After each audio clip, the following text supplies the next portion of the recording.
होइन लाइभ गर्नाले रेकर्ड गर्दै रेकर्ड गर्नु हो लाइभ गर्ने भनेर भन्नु लाइभ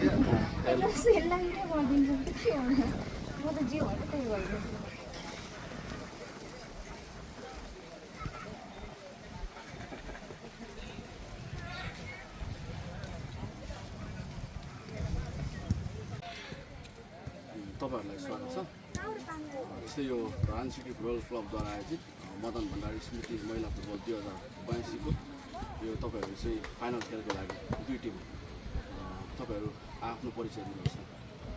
तपाईँ फेयर फुटबल क्लबबाट सुरु भयो। नमस्कार, मेरो नाम चाहिँ अमृत राई, म चाहिँ फेयर फुटबलको टिम कोच। नमस्कार, मेरो नाम चाहिँ इच्छित जाली, म चाहिँ फेयर फुटबल क्लबको क्याप्टेन। नमस्ते, मेरो नाम किरण गिरी, म चाहिँ फेयर फुटबल क्लबको। नमस्कार, मेरो नाम मोहन राई अनि म चाहिँ यो धरान लेडिज टिमको चाहिँ कोच म्यानेजर। नमस्कार, मेरो नाम जिमी राई, म चाहिँ धरान लेडिज टिमको क्याप्टेन। यो जस्तै तपाईँहरू फाइनल पुग्नुको लागि मैले क्वेसन यता धरान लेडिज टिमको म्यानेजर गरेँ। यो फाइनल पुग्नुको लागि तपाईँहरूले कस्तो रणनीति अप्नाएर जस्तो तपाईँहरूले फाइनल पुग्नु सब्सिडी रूपमा बताइदिनुहोस्। अब हाम्रो चाहिँ अलिक सिनियर प्लेयर पनि हुन्छ बहिनीहरू होइन, त्यसले गर्दाखेरि चाहिँ अलिकति हामीलाई चाहिँ प्लस पोइन्ट चाहिँ के भयो, अब यो चाहिँ धरानमा पहिलोपल्ट गरेको हुनाले चाहिँ हामीले चाहिँ अगाडिदेखि पनि अब प्रिपेयर त कस्तो खालको थियो भन्दाखेरि खेलिरहने बहिनीहरूलाई चाहिँ पिक गरेको होइन। अनि अर्को यो समग्रमा हेर्ने हो भने चाहिँ हामीले चाहिँ अलिकति खेल्ने बहिनीहरूले आफूले नै यहाँ टिम बनाएको हो। अनि त्यसले गर्दाखेरि पनि टिममेटहरू पनि मिलेको हुनाले चाहिँ अलिकति हामीलाई फाइनलसम्म पुग्नको लागि हामीलाई चाहिँ प्लस पोइन्ट भएर लाग्छ। यो प्रश्न फेयर क्लबको अमृत राई कोचलाई हाम्रो चाहिँ अब कस्तो भने एकाडेमी हो नि त, अनि एकाडेमी भएको हुनाले चाहिँ अब बहिनीहरूलाई चाहिँ अब हामी चाहिँ विशेष लागेको थिएन फाइनल पुग्छ भनेर। अब फाइनल पुग्यो, त्यसमा सबैजना ठुलो कुरा हो। अनि प्लस हाम्रो 3जना बाहिरको बहिनीहरू आएर पनि स्ट्रङ भयो टिम। अनि हाम्रो मेन भनेको हाम्रो नम्बर 7ले राम्रो गेम खेल्दा चाहिँ हामी फाइनल पुग्न सक्नु। तपाईँको जस्तै धरानबाट बाहिरबाट चाहिँ 3जना मात्र प्लेयर हुनुहुन्छ होइन। यता यही प्रश्न छ तपाईँको धरान यहाँ लेडिज टिमबाट चाहिँ बाहिरबाट कतिजना हाम्रोमा चाहिँ 4जना हुन्छ। जस्तै तपाईँको रणनीति के छ यसो भन्न सक्नुहुन्छ यो फाइनलको लागि? फाइनलको लागि अब हामी खेल्ने भनेको चाहिँ हाम्रो एटेकिङ नै हो होइन, डिफेन्सिभ गेम होइन, हामी एटेकिङ खेल्ने हो। त्यसले गर्दाखेरि चाहिँ अब रणनीति भन्दा पनि अब गेमको खासै अब भर हुँदैन, पानीले यस्तो गरिरहेको छ। तर पनि अहिले त्यो रणनीति कस्तो छ भन्दाखेरि हामी चाहिँ अब एटेकिङ गेम खेल्ने हो, हाम्रो एटेकमा अलिकति पावर भयो है। त्यसले गर्दाखेरि समग्रमा ठिकै छ हाम्रो त्यही प्रश्न तपाईँ भन्नु। हामी चाहिँ अब के भन्दाखेरि हामी पनि एटेकिङ खेल्नु होला भने अब फाइनल हो नि त, फाइनलमा जे पनि हुनसक्छ। त्यही भएर चाहिँ हामी एटेकिङ खेल्छ। कतिको होप छ धरान लेडिज टिमलाई तपाईँ फेयर फुटबल क्लबले? होपै छ अब होइन, अब ट्राई गर्छौँ हामी। जस्तै तपाईँहरूले कलेक्सन गरेको 3जना बहिनीहरू हुनुहुन्छ होइन, कतिको तपाईँहरूको टिमसँग कोअर्डिनेट भइरहेको छ? अब कोर्डिनेट चाहिँ तपाईँको अब त्यस्तो धेरै चाहिँ भएको छैन, तर बहिनीहरू चाहिँ अब पहिला कत्रीदेखि खेल्दै आएको। तर अब हाम्रो अलिअलि चाहिँ भइरहेछ, तर त्यति धेरै चाहिँ भएको छैन। तर अब अझै अब फाइनल पुगेर चाहिँ अब ट्रेनिङ गर्नु पायौँ हिजो र आज, त्यही भएर अझै पनि प्लस पोइन्ट चाहिँ छ। अनि धरान लेडिज टिमका म्यानेजरलाई मेरो प्रश्न, जस्तै 4जना बाहिरको हुनुहुन्छ, के छ तपाईँको? यस्तो हाम्रो चाहिँ मैले अघि भने हाम्रो अलिकति सिनियर टिम नै हो धरानको लागि। अनि त्यसले गर्दाखेरि उहाँहरू बहिनीहरू चाहिँ पहिला पनि टिममेटमा खेलिरहनु भएको हुनाले त्यति साह्रो हामीलाई चाहिँ प्रब्लम चाहिँ छैन जस्तो लाग्छ मेरो। यही प्रश्न धरान लेडिज टिमका क्याप्टेन तपाईँलाई यही प्रश्न।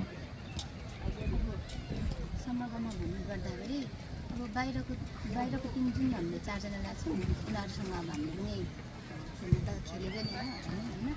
अनि अब एक त उहाँहरू अब म नै भनौँ न, म भनेर अलिकति खेल्नु भएको नै हो।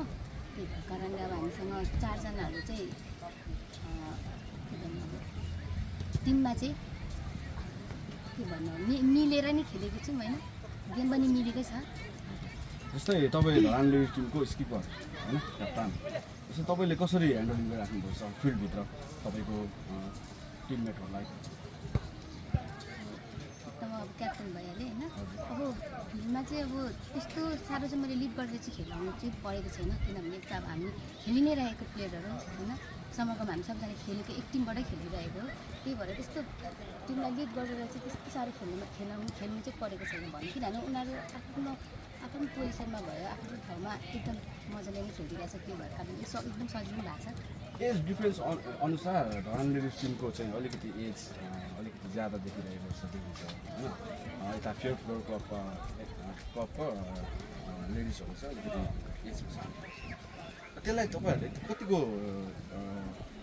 लिइराख्नु पर्यो त्यसलाई कसरी लिइराख्नु पर्यो अब यस्तो एज भन्दा पनि एजले त उयो गर्ने होइन नि त होइन गेमले गर्ने हो हाइटले पनि गर्ने होइन गेमले गर्ने हो होइन त्यही भन्छु म चाहिँ अब हाम्रो अलिकति हाइट अग्लो भएर एज अलिकति माथि भएर मात्र पनि हुँदैन नि त गेम हो होइन अब हामीभन्दा पनि बेटर उनीहरू पनि खेल्न सक्छ नि त त्यो म चाहिँ अब गेम अनुसारले चाहिँ हुन्छ त्यो हाइटहरूले भन्दा पनि मेरो विचारमा चाहिँ म यही प्रश्न फेरि यता फेयर फ्लोर क्लबको कप्तानतिर जान चाहन्छु भोलिको कप्तान स्किपर फेयर फ्लोर क्लबका भोलिको तपाईँको फर्मेसन अथवा तपाईँको प्लानिङहरू के छ यसो कप्तान भएको हिसाबले आफूले कसरी मेन्टली प्रिपेयर गरेर राख्नु भएको त्यसो भन्नुहुन्छ हुन्छ भाइ हाम्रो चाहिँ अब राम्रै छ भने अब हामी त एकाडेमिक हो नि त एकाडेमिकमा अब बहिनीहरू भर्खर नयाँ नयाँ छ अब उनीहरूसँग घुम्न अलिक गाह्रो हुन्छ हामीलाई होइन अनि मेन अब उहाँहरूको त प्लस पोइन्ट भनेको त अब एक्सपिरियन्स हो नि त मेन त अब हाम्रो बहिनीहरूसँग चाहिँ एक्सपिरियन्स होइन अब टिममा हामीलाई अब घुम्न अलिक गाह्रो हुन्छ अनि त्यही भएर अनि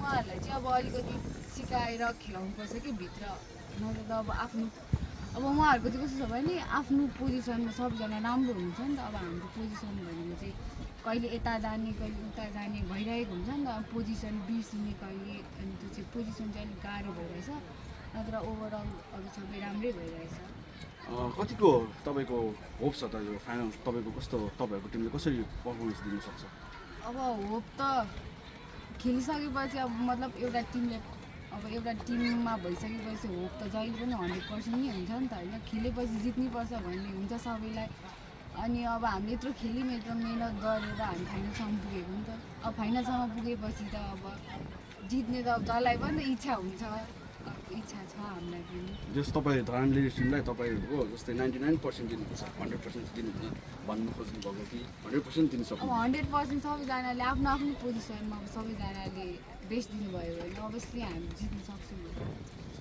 म यताखेरि कोच अमृतातिर है यो धरान सिटी फुटबल क्लबद्वारा आयोजित यो मदन भण्डारी मेमोरियल महिला फुटबल 2082 को आयोजक धरान सिटी फुटबल क्लबलाई के तपाईँ के सन्देश दिन चाहनुहुन्छ सकल अब धन्यवाद यो भनेको पहिलोचोटि धरानमा आयोजना भएको क्लब स्टोरी अनि अब यो प्लेटफर्म पाउनु भनेकै मेरो लागि त अब गर्वको कुरा हो किनभने मैले अब यत्रो नानीहरूलाई ट्रेनिङ गर्छु केटीहरूलाई अब कहाँ छ किनभने छैन नि त अनि अब हामी बाहिर खेल्न जान्छौँ त्यही हो क्या अहिले यहाँ धर्म भयो चाहिँ अब हामीलाई सजिलो हो अब प्लस अब अर्को वर्ष पनि हुन्छ होला सायद त्यसमा पनि अझै हामी राम्रो भएर जान्छौँ अनि आयोजकलाई त अब हामी धेरै धेरै थ्याङ्क यू भन्छ यही प्रश्न म धरान लेडिज टिमका म्यानेजरतिर सर्वप्रथम त यो गेम गराउनु हुने होइन हाम्रो सागर उहाँलाई चाहिँ एकदम धन्यवाद धरानमा अब यस्तो गेम हुनुपर्छ भन्ने चाहिँ मेरो धारणा होइन किनभने हामी पनि फुटबलबाटै जन्मेको हाम्रो ब्लडमा पनि अब